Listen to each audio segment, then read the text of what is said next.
Excellent and merit. 90, 108. You've got your super challenge questions as well. Excellent. Positive behaviour, write it down. The perimeter on the outside. Thank you. Every school has access to the outdoors, and using outdoor spaces well can have an enormous impact on children's learning. At Hook Primary School in Goole, Humberside, Pip Mann has found many practical ways of taking learning outside the classroom. When the school was first built, it was a very square school with a square field with not an awful lot in its outside perimeters. The area that we designed has actually come into an area that's a valuable resource for learning.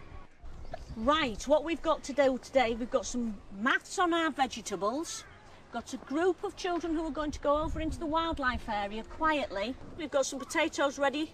They've got to be weighed, and you've got your weighing equipment, so we're going to leave you doing this. And boys, you're going to be measuring one of the beds. I would suggest you use the far bed. Okay? There's a massive one here, Miss Mann. Yeah, we'll use that. Let's measure it. The group of children that were doing the measuring on the vegetables have grown the vegetables, so they're meaningful to them.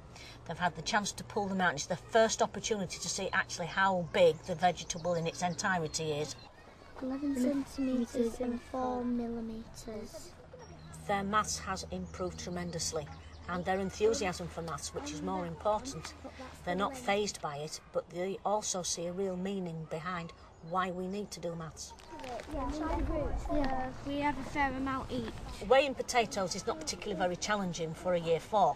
So to make it more challenging, I said they were not allowed to weigh all the potatoes at once. They had to divide them up into groups, weigh them, and then add the weights together, which tests their calculations, and they found that actually more challenging because they kept getting different answers.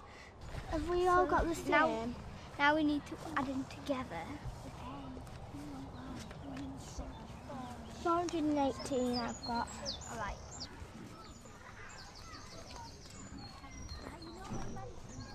...196 centimetres on the outside.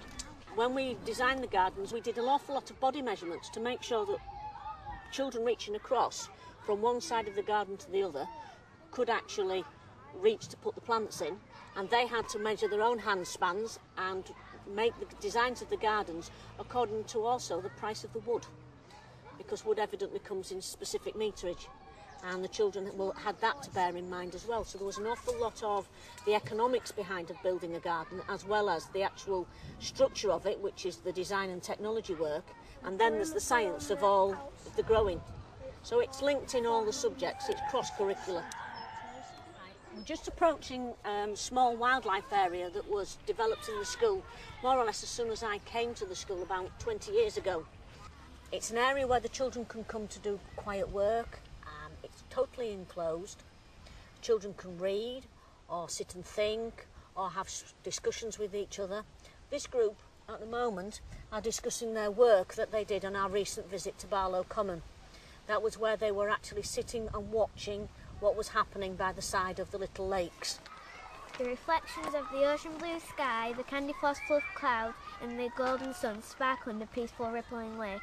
A man is fishing on a fishing platform and there's fish swimming in the marshy area of the water. In a quiet corner of the lake, there is a man fishing. He waits patiently as the float bobs on the rippling water.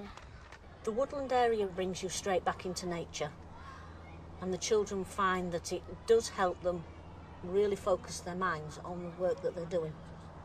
When you're outdoors, your classroom is all over the place and you can relax more with the children. The main advantage, I would say, is the fact that the children have developed more independence, and that means that you can be more adventurous with the tasks that you send the children and the investigations that you give them, and they're not fazed by anything. In the classroom, they endeavour to really impress me so that I trust them to come outside.